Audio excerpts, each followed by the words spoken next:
The heating check is done and I'm so fucking relieved. I have a headache. I've taken headache tablets. Headache tablet, actually, because I'm out and I have to go get some more. Because it's just like such a constant trauma processing, man. I think just constant headaches. It's not a migraine. I'm grateful for that. That was a lot.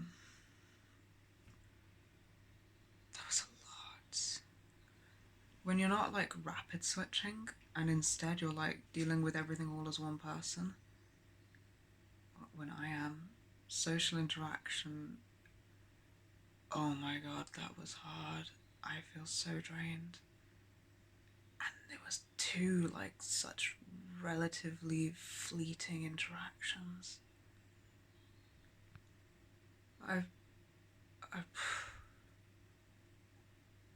But it's so much more than what it looks like. Because I know everything that I've been balancing and dealing with the whole day leading up until this point. Like, just to prepare for this interaction. It's been like a whole day of safety stabilization, fighting the inner critic, fighting the hypervigilance, working to stay in our body, processing grief. It's not even an exhaustive list, you know, it's just off the top of my head. I know these things have been ongoing. And the fucking dread I have at the minute for social encounters. I'm becoming more and more aware of why, and like more and more able to observe what happens within me when we're in the presence of a person is a lot, which it would be, because key point of C-PTSD is that relational trauma, so like humans being dangerous and to one degree or another, but like for us, I know the intensity that goes up to, and it's a lot. So I get it. Oh, man. Oh, hey dog. So we had... Hey boy. Oh, hey girl. What happened to your... Oh, did I drop coffee all over you? Oh, I'm so sorry. I know when that happens. I'll wash you. Oh, I'll sponge you off like a car. Oh, it's cold coffee, or I'd be much more like yikes about it. Oh, that's when I opened the door holding the biscuit cup and the coffee, and they tried to barge their way through, but the gas engineer guy was there.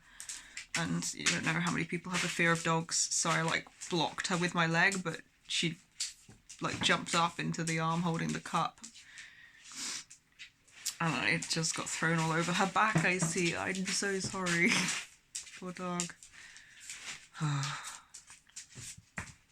So, all of this, fuck, I'm so tired, I'm so drained. Like, knowing what all of the day has been. And then we got to, I actually rang the council because it got to like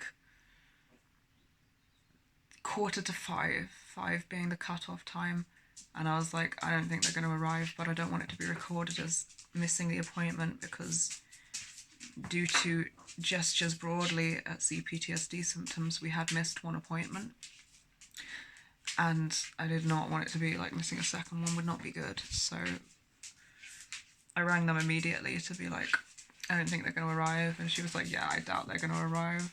They'll give it till 5:30, but if they don't, I don't think they're going to be there. And I was like, yeah, that's fine, I'll just give it to 5:30 and then we can go get shopping.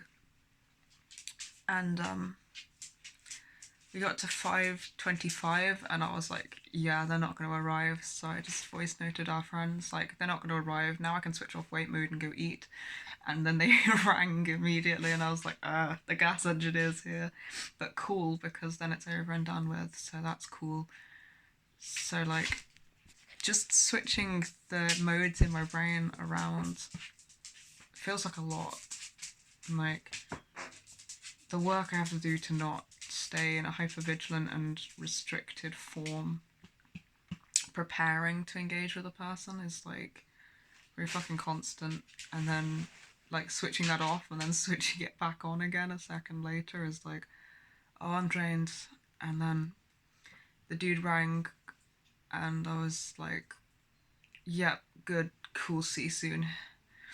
And then he got here and he went, because the fucking, with flat 6 there's 5 buzzers, there is not a 6th buzzer, so nobody like rings when they get here because you wouldn't expect to have to, but they tend to go all the way up the stairs. There's like 2 flights of stairs. We're out the back, not up the stairs, and notes that we have put in the flat for other reasons have been taken down, so I thought it would be pointless to write a note stating this. But anyway, he rang me when he was at the top of the stairs. I had the door open and I was like dazedly looking to be like, oh, he went up the stairs. But it did not occur to me that there was anything I could have done to prevent this. And he was like, oh, where are you? And I was like, well, we were out the back. And he was like, oh, I wish you'd told me that on the phone. And I was like, oh, yeah. It did not occur to me to. I'm sorry. And he was like, oh, it's alright. And then came down again. And like so much happened in that brief interaction where like I did not see any moment for or like self-agency for or like any action that I could take, which I am aware is part of the trauma. It just happened.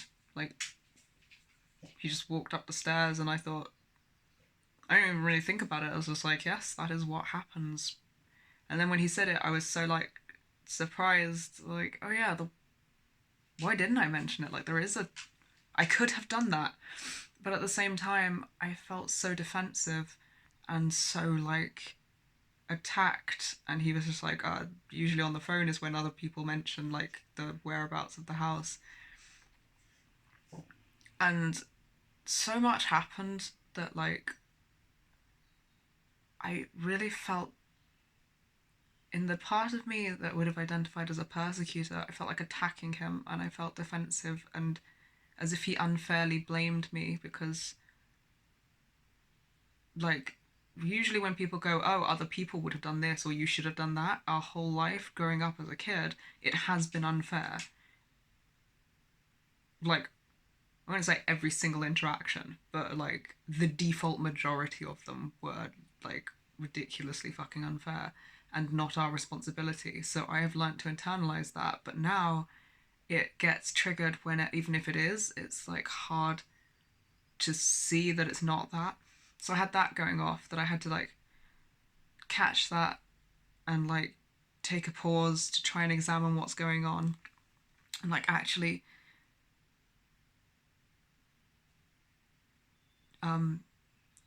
like work out what's being triggered, that I am triggered, detach it from what's happening now, and then replay what he said and listen to it through a lens that isn't like having to protect and defend us, reassuring us that we're safe and that I am safe to do all of this. But this all happens in the fraction of the second where I've paused before going, oh, yeah. And then at the same time in that pause, what's happening for me is young parts feeling like immediate guilt and shame spiral, almost like, oh my god, are we awful people? We're awful people, right? Like, why didn't we do that? Other people would have done that. And like feeling like we're just the only people in the world that would ever have done this, and it's so awful. And making sure that other adult parts, while the part of me that would have identified as a persecutor is worrying about my own shit and dealing with this, thank fuck I have other adult parts in me that are like reassuring the kids that no, it's not, you know, it didn't occur to us because look at the day we've been having. And like you can only do that briefly, just a brief like felt sense of like, no, we're not doing anything wrong, it's okay, we can breathe, we're dealing with it now. And then those two parts sort of come together to communicate like all so fast. And I get to the split-second conclusion of like, oh yes, this is a place to apologise. This is not a place to apologise over and over again, and I feel like I've done this immense, horrible thing, but it is right to consider his experience was more difficult than it needed to be, and there was something I could have done about it.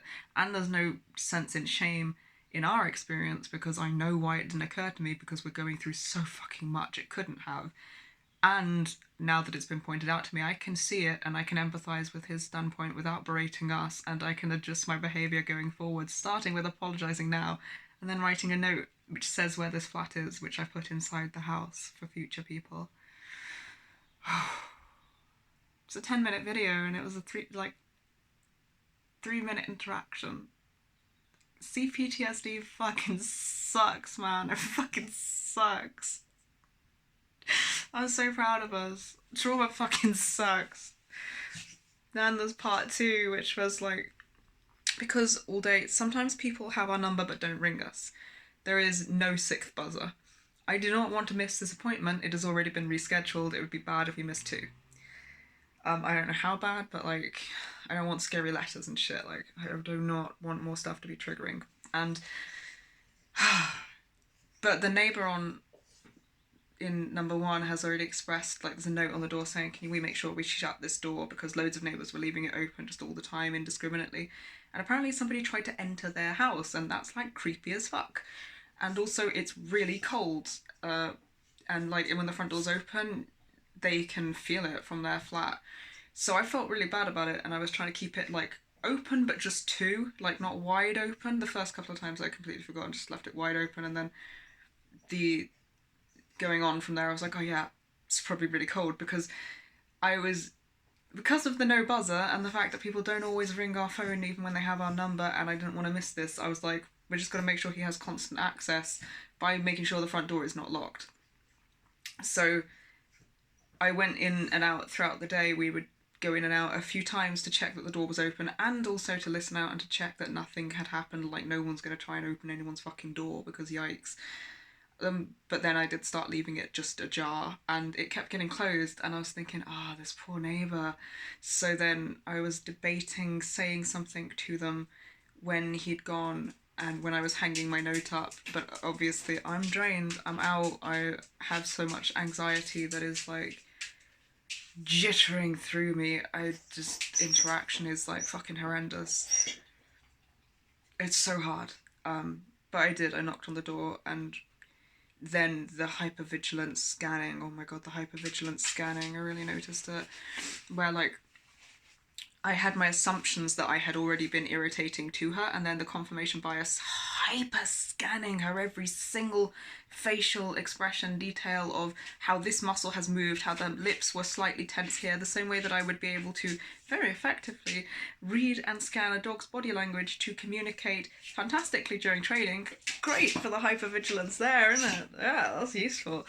Not so great when I'm just trying to have a conversation with a person and I'm like hyper scan reading their entire face, every single twitch of every single muscle, every single line in every single part of their fucking body language and facial expressions, and my brain is giving me intense emotional experiences and stories based off of my assumptions of my interpretation of what they're feeling. So there's a lot far removed there that I have to remind myself is removed, because otherwise it's just like, it just scan reads it and goes, yep, you're an awful person who thinks this, and like, it's very not removed naturally.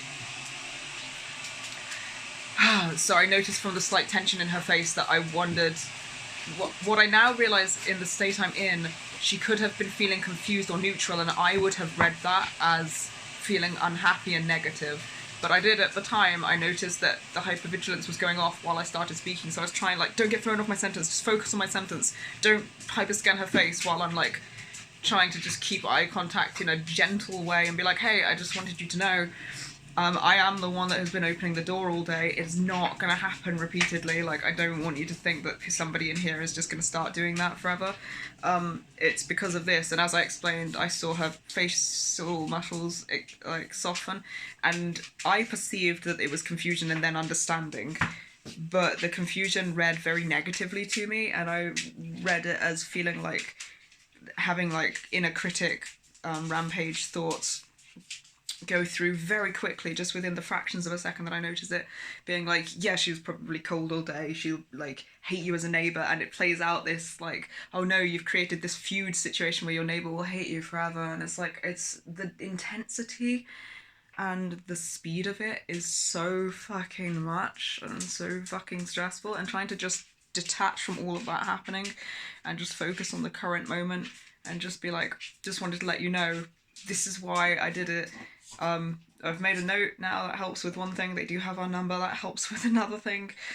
I know that they'll ring me in future, so that helps, because you don't always know. And like, I just didn't want you to think that somebody will, you know, forever be doing this and you have to worry about that, because I understand. And seemed to appreciate that and was like, oh, okay, no, it's fine. And you know, in future you could even, like, I work from home a lot, so if you have to keep an eye on the door, you could ask me to. And I was like, oh yeah, that actually would be cool, we will do that instead of doing this. And then also, apparently they're going to fix their buzzer system, so eventually we may have a buzzer that actually leads to our flat and this won't be a problem. But I am glad that I spoke to her about it, and that I feel like that's better than leaving it hanging, even though it was like really stressful for me to approach somebody about it, already feeling like, and in both cases of these interactions, it's like there's such a internal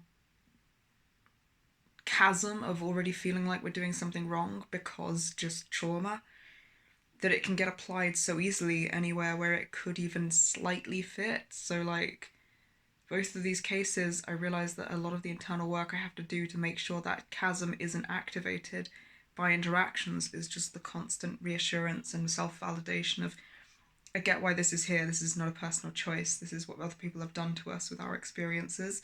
Also, that can get projected onto interactions here and now.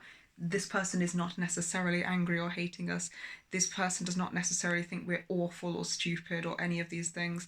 It also kind of wouldn't matter so much if they did. People can think things of us, and it does not affect our safety now. It does not mean that we are horrible people, like the black and white all or nothing thinking. So I'm like countering for all of that. And then we journaled, and now I've vlogged, and we're spending a lot of time really reassuring ourselves that we haven't done anything wrong, because that is like the main lingering of anxiety. I'm actually really proud of how we handled all of those. So proud, and I'm gonna do claps now because holy fuck.